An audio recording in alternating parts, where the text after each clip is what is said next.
Did you know that in Paris, in summer each year, the people pack up and they all disappear? And when it's all quiet, when no one remains, that marks the start of the animal games. Lina Nordingi, how you doing? I am great. Congratulations to you, not only on your 4th children's book getting published, but the 3-week-old baby. In my arms. That's in your arms, Astrid. A lot is happening at once. Thank you very much. And to you. Oh, thank you very much. Because you also have a part in all this. Yes, I did the words. Yes. Let's talk. Well, the idea is that today we're going to do a quick episode and talk about our new book, which is called The Animal Games in Paris. We're not just going to be talking about a children's book. We're going to talk about sort of the fun and interesting and unusual... The process behind it all. Yeah, and the challenges that come with writing. For me, writing something that has to cross international boundaries when it comes to things like rhyme, spelling. I feel like that is very much on point for the Olympics, cross international borders, coming together. Yes, and we'll talk a bit about your illustrations as well. So I think we get into it with some music from Press Maxon. And this episode is brought to you by the earfultower.com/shop, which as I speak is the only place to get a copy of this book. Take it away, Press.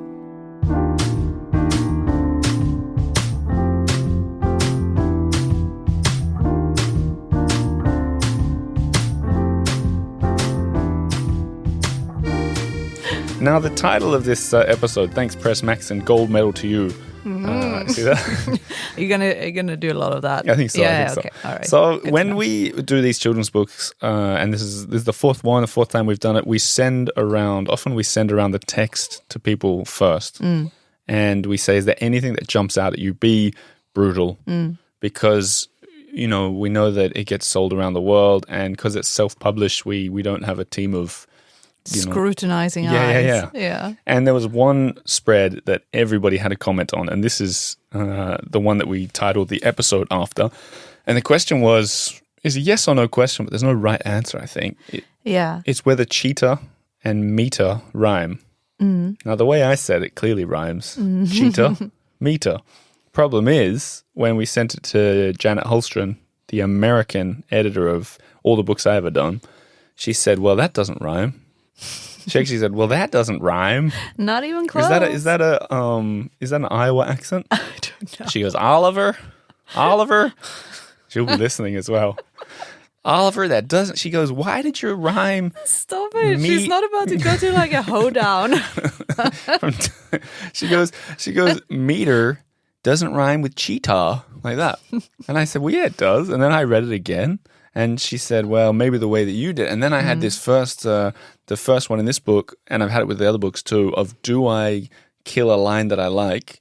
Or do I ignore the professional advice I just got? So I'm going to read it out loud, and then we discuss it real quick. But here's how I wrote it, how I think it should be said. Behind Notre Dame is the 100 meters, and you see like an overhead shot that you've drawn of 6 animals crouching down on the starter's block like a big elephant. With next the to bums in the air. Yeah. I thought that'd be fun for the kids. Next to a cheetah. And a crocodile, could be Kylie the crocodile.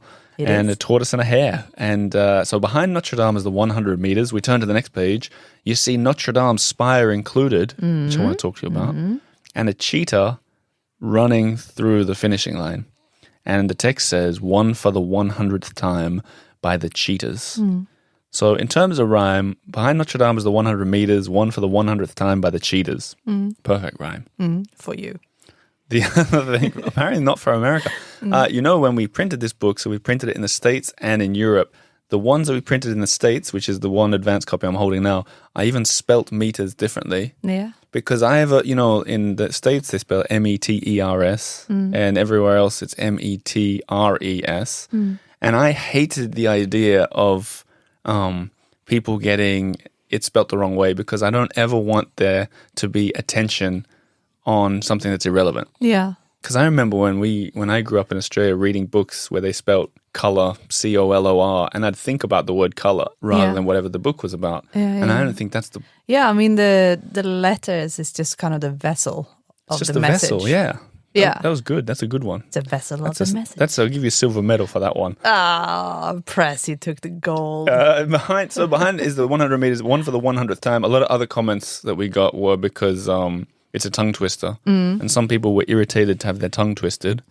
100 meters, one for the 100th time. Yeah, the 100th. And other people like Eddie, who edits this show, he's like, tongue twister, love it, keep it in. Yeah. So it's a very divided kind of reaction to that. So there's spread. That's the page that's the equivalent of the a la mode one from Grace the Giraffe that got a lot of people in a tizzy. Because in the States, a la mode means ice cream on the side. And that's right. Everywhere else it means fashionable, right? Yeah. I think one other thing I want to talk about in terms of language before we get into Olympics and the illustrations is something I've done on purpose is I've rhymed. I love the idea of rhyming French words with English words. You have to do it carefully. So get this. How do you pronounce Seine? Seine. Right. And I know some people say Seine. Yeah. And I put that first. I wouldn't want people to get it wrong, but the rhyme is with again, with some people say again. Like your grandma. Does she? Yeah, again. She says again. Some people say both. So even if you say Seine or again, you can rhyme it. But then other times, like Café de Flore gets a rhyme, Louvre gets a rhyme, things like that. I like it. I like being able to mix the languages a little bit. That's what I take a great pleasure in doing. I mean, if it is a rhyme and you start with a word that everyone knows how to pronounce, you can kind of guide them how to pronounce the other word, the French word. Exactly. Café de Flore rhymes with for sure. Yeah. Anyway, I had a little bit of fun with all this. Where are we going with this? I want to talk about Olympics and your illustrations. Yeah, let's do it. Maybe we can single out a couple of the ones that you want to talk about. All right, yeah. And we can talk about the spire to begin with. The spire. Because I'm looking at another page now with Notre Dame, you can see the cranes in the background. Yeah, and that's quite early on in the book. Yeah. Talk me through this. Did you want to make it relevant to the time? I think it's quite fun when you do a book like this and you have full creative control to just put in a few little notes as to where we are in time. So in the beginning of the book, there's a kind of faraway shot of the Notre Dame. There's a bit of scaffolding left on it. And then later on in the book, there is the Notre Dame again. Can you hear Astrid? Yes. Yeah.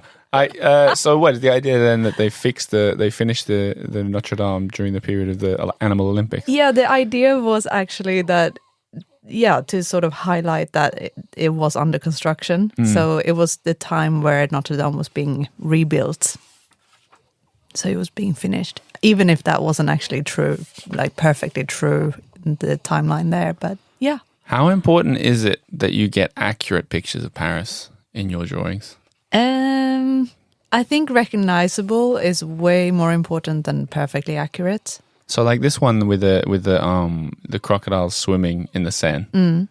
That's an actual view of Paris, right? Or have you taken some liberties? It's an actual view. That tree has changed position. It's planted a bit further in on the island, but other than that, it's very accurate. And what about the opening ceremony picture? Can you walk me through this? Let's have a look at it. Yes. So, there's a spread towards the beginning of the book, and it's the opening ceremonies of the Olympics in Paris, and it's taken from the official Olympics website with like sort of an AI mock-up of what it would look like. Hey, so anyone that doesn't know, the plan is for the opening ceremony of the Games. You know, it's the first time ever in Olympic history that they want to do the opening ceremony not in a big stadium. Yeah. And the idea is to have all these big boats going down the Seine towards the Trocadero, these huge... I love it. I think it's such a good idea. A boat for each country. It's very Parisian as well. It's like, well, of course we're going to show it in the middle of the town. Like, why would we build a stadium for it? It's perfect. It's putting on a show, isn't it? Yeah. And there's a lot of I don't know, nail biting around it because people don't there's so much confusion. People don't know if they were meant to have so many people spectating, and they've kind of halved that, I think, or they've taken it dramatically lower because there's just so much to think about putting on an event in the public like that. Yeah, of course. And it's not just open for everyone. You have to get tickets to go and see it. Really? I would love to. If anyone's listening who has a 6th floor apartment looking over the Seine, Yeah. and you're having a little watch party, A good time to go and visit one of those rooftop restaurants. you think? I don't know about that. Wouldn't that be cool though? I know, that's what I mean. It would be amazing, but obviously, chock-a-block. Yeah, full. chock-a-block. Okay. And Anyway, so what I've done with this picture of the opening ceremony is I borrowed the same idea exactly, but filled the boats with different species of animals. Also, I don't know if this is going to happen because we made we the had book to be careful with that.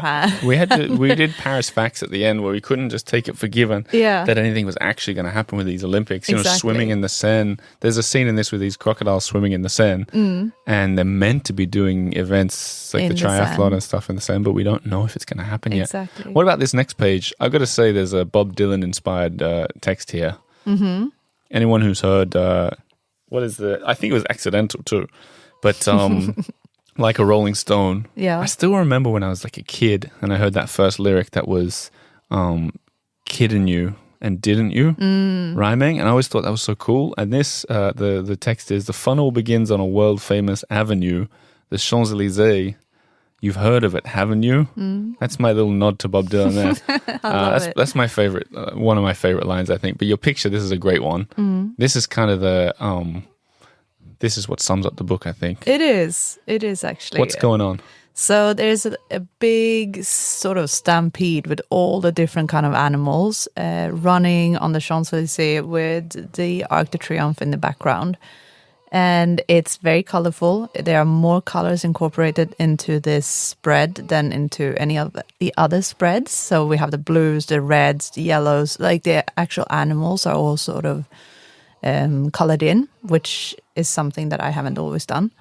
And I chose to do this because I wanted to symbolize the multicultural, colorful, just that sort of aspect of the Olympics. And I thought it was very fitting. Speaking of Café de Flore, there's another picture that you singled out before. The mightiest roar of the games is for sure when the marathon ends near the Café de Flore. Why do you love this picture so much? Well, it's a very iconic Parisian landmark. I feel there's a bit of, is it Sempe or Sompe? Yeah, it's definitely a nod to him.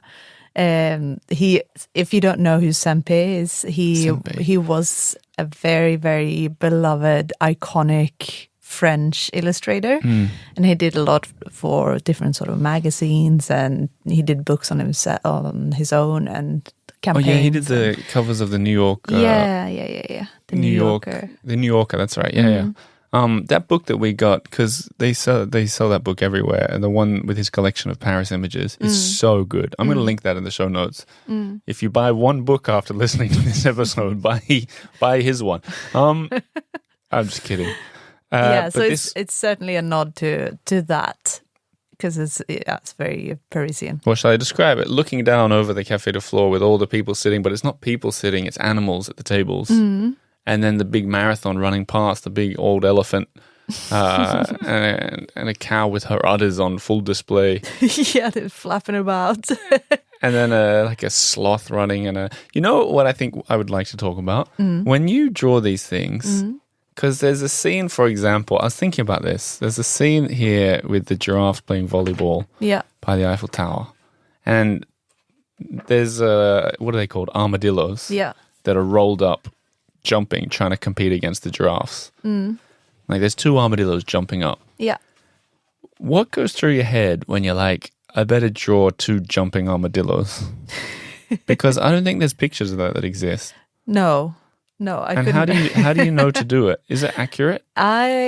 Weirdly enough, I try to base it more on a human body to make it a bit more easily to read, sort of. Right. Like, I don't want to do it perfectly, like this is an armadillo and this is how it would actually move. Yeah. And that's something I do with all the animals. I put like a human aspect. Right, so that panda referee. Exactly. It moves sort of like a human. Yeah. Yeah. But still. But do you have to look up pictures of armadillos? Yes. Okay. Yeah. But then I take that and I use that to some extent. Because I thought specifically that this picture has to be the first time that anyone's drawn two armadillos jumping up against a giraffe in a volleyball game and then apparently turning into a volleyball and being confused with the volleyball itself. Yeah. Yeah, I thought that would be a little fun, kind of tongue-in-cheek thing. Okay, well, look, we're going to keep it short because there's a baby that people have probably heard breathing throughout this episode. Hopefully it's endearing. Yeah, but look, The Animal Games in Paris, it's the newest book from Lina and I, and it's a huge, huge thanks to all the people who got in early on the Kickstarter and supported it and bought copies before it even existed. People like you out there who took those chances on us and continue to do. You're the reason these books exist, quite simply. We wouldn't do it. We never even tried to go through publishers and do it the old-fashioned way because that ain't how we operate, baby. It's just like this podcast. So a huge thanks to everyone who pre-ordered it. You'll probably get yours really soon if you haven't already. And if you left it a little bit late and you want to just let the book prove itself first, there's your insight. It's going to be on the earfultower.com/shop, or you can get it from pretty much all the bookshops in Paris, all the English bookshops for sure, a couple of the French ones, and museum probably shops. some of the museums. And we're reprinting all of them, all of the 4 children's books that we've done, printing them in Europe, and we're getting them shipped. They're probably going to arrive at any moment. To finish up, if you get the book, and especially given that this is a small little family business, we rely on your help to spread the word. So take a picture of the book. Take a picture of it with an animal in the background, with, I don't know. With yourself? With yourself at the zoo and share it. Share it online and tag it. I'll share everything that comes my way because that's how we can get the word out. Otherwise, we'll put up a picture again on social media. And if you're in the know, aka if you've listened to this whole episode, put an emoji. I love doing this. Yeah. With an animal. Of course. But you got to bake it into the comment. Do you understand what I mean? Uh-huh. So I'm not lying. This book sounds great. And you put a little lion there. Perfect. Do you have an example? I was thinking of a cat, but what a crock of that kind of thing. But I can't think of anything. That's good because we don't have to. We can read your lovely comments, and it's always fun when we do that because then we know who's listened. Yeah, it's our little way of you winking to us and us winking back at you. So check us out, social media at the Earful Tower. You'll do one too, eh? At Parisian Postcards. That is me. Cool. And thanks for listening to us talk about a children's book on a podcast about Paris. That's it. Merci beaucoup to everybody. Back again next week with another episode. And wherever you are, whatever you're doing, have a lovely week. Thank you.